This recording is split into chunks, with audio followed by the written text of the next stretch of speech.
ನೋಡಿ ಮೊದಲೇ ಯಾವ ಬಣ ಬಿ ಜೆ ಪಿದವ್ರು ಪ್ರೊಟೆಸ್ಟ್ ಮಾಡ್ತಾ ಇರೋದು ಅದು ಹೇಳಿ ಫಸ್ಟು. ಬಿ ಜೆ ಪಿದು ಯಾವ ಬಣ ಪ್ರೊಟೆಸ್ಟ್ ಮಾಡ್ತಾ ಇರೋದ್ರಿ ಅದು ನನಗೆ ಕ್ಲಾರಿಟಿ ಕೊಡಿ. ವಕ್ಫ್ದು ಒಂದು ಬಣ ಮಾಡ್ತಾರೆ ಅಂತ ಹೇಳಿದ್ರು ಮಾಡಿಲ್ಲ. ಇನ್ನು ಒಂದು ಯಾವುದೋ ಬೇರೆ ದರ ಏರಿಕೆ ಬಗ್ಗೆ ಮಾಡ್ತೀನಿ ಅಂತೂ ಮಾಡಿಲ್ಲ.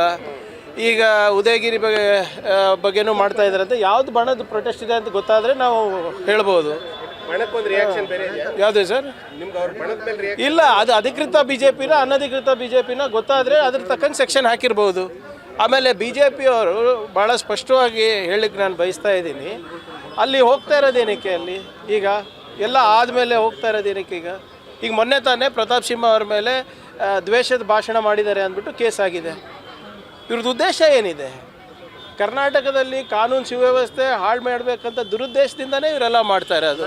ಕಾನೂನು ಪಾಲನೆ ಮಾಡೋಕ್ಕೇನಿದೆ ಅವರಿಗೆ? ಸೆಕ್ಷನ್ 144 ಇದೆ ಅಂದರೆ ಹೋಗ್ಬಾರ್ದಲ್ಲ ಅಷ್ಟೇ.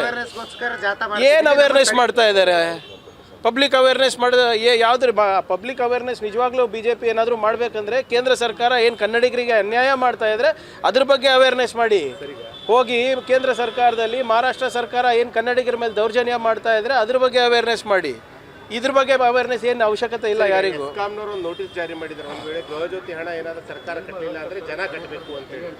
ನೋಡಿ, ಅದು ಯಾವುದು ನನಗೆ ಗೊತ್ತಿಲ್ಲ, ಅದರ ಬಗ್ಗೆ ಹೆಚ್ಚು ಮಾಹಿತಿ ಇಲ್ಲ. ESCOM is a corporation. ಏನು ಈ ಯೋಜನೆ ಇದೆ ಕಾರ್ಪೊರೇಷನ್ ಥ್ರೂ ಅನುಷ್ಠಾನ ಆಗುತ್ತೆ, ಸರ್ಕಾರ ಅದು ಪಾವತಿ ಮಾಡುತ್ತೆ.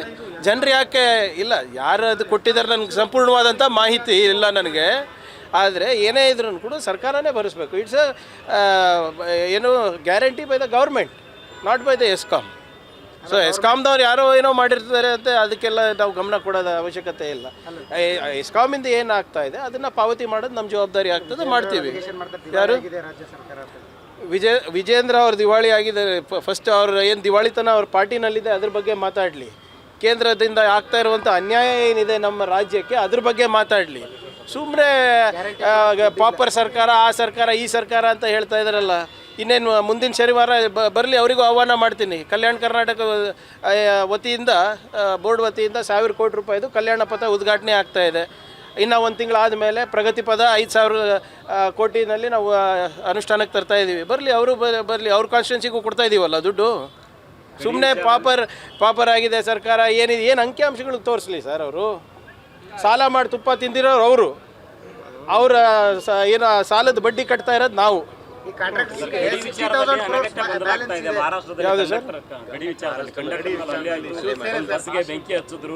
ನೋಡಿ, ನಾವಂತೂ ಅದನ್ನು ಖಂಡಿಸ್ತೀವಿ.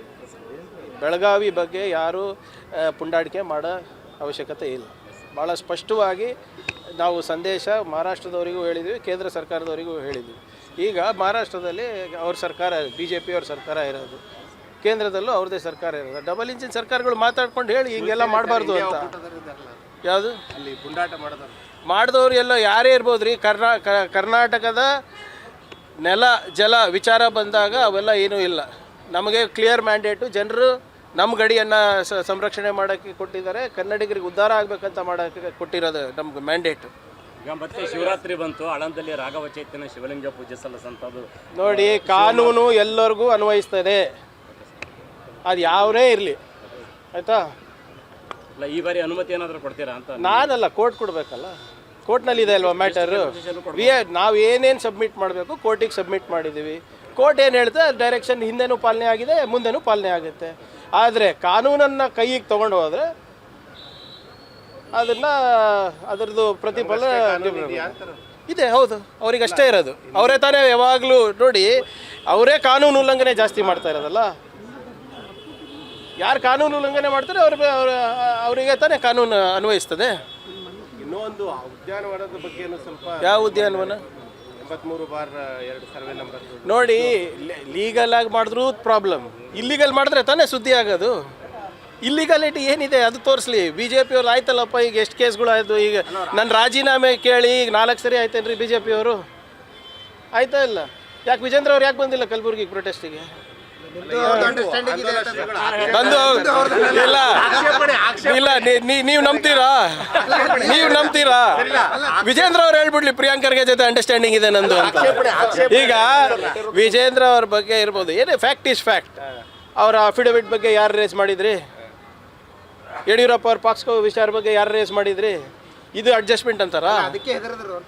ಇರ್ಬೋದು, ಯಾರಿಗೆ ಗೊತ್ತು, ನನಗೇನು ಕೇಳ್ತೀರಾ? ಯಾರೇ ನೋಡಿ ಬಿ ಜೆ ಪಿ ಕೇಳಿ ನೋಡಿ, ಬಿ ಜೆ ಪಿ ಅವರೇ ಅವರು ಅಸಮರ್ಥರು, ಅವ್ರ ನಾಯಕತ್ವದಲ್ಲಿ ಬಿ ಜೆ ಪಿ ಉಳಿಯಲ್ಲ, ಯಡಿಯೂರಪ್ಪ ಅವರು ಯಾವ ಸ್ಟೇಜು ಹತ್ತಬಾರ್ದು ಅಂತ ಬಿ ಜೆ ಪಿ ಅವ್ರು ಹೇಳಿದ್ದು. ಬಿ ಜೆ ಪಿ ಅವ್ರ ಪ್ರಶ್ನೆಗೂ ನಾನೇ ಉತ್ತರ ಕೊಡಬೇಕಂದ್ರೆ ಹೆಂಗೆ ಸರ್?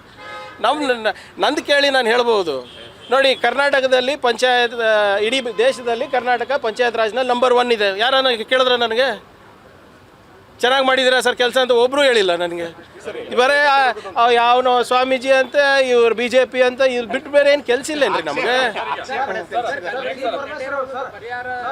ನೋಡಲಿ, ಮತ್ತೊಮ್ಮೆ